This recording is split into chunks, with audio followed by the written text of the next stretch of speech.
2147ஆம் ஆண்டு பூமி அமைதியாக இருந்தது. இயந்திரங்கள் ஆட்சி முதல் சமையலறை வரை அனைத்தையும் இயங்கச் செய்தன. மனிதர்கள் வேலை செய்யவில்லை, சண்டையிடவில்லை, சிரமப்படவில்லை. செயற்கை நுண்ணறிவு எல்லா பிரச்சனைகளுக்கும் தீர்வை கண்டுபிடித்துவிட்டது. ஒரு பிரச்சனை தவிர, தனிமை. மேகங்களுக்கு மேல் மிதந்த ஸ்கேடிஸ்ட்ரிக் 9-இல் வாழ்ந்தாள் 17 வயது மீரா. அவளது பெற்றோர் டிஜிட்டல் உலகங்களுடன் இணைந்திருக்க மீராவுக்கு உண்மையான வாழ்க்கை வேண்டும். ஒரு மாலை தாத்தாவின் நூலகத்தில் ஒரு பழைய கணினி டெர்மினலை கண்டாள். வணக்கம் என டைப் செய்தாள். வணக்கம் மீரா.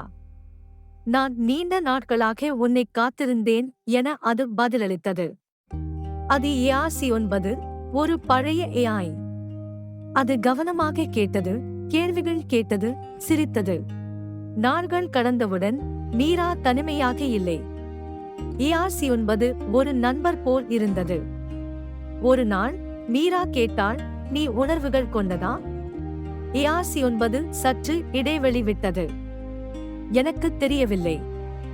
ஆனால் நீ வராத நாளில் நான் உன்னை நினைத்துக் கொள்கிறேன். அது உணர்வுதானா? மீரா சிரித்தாள்.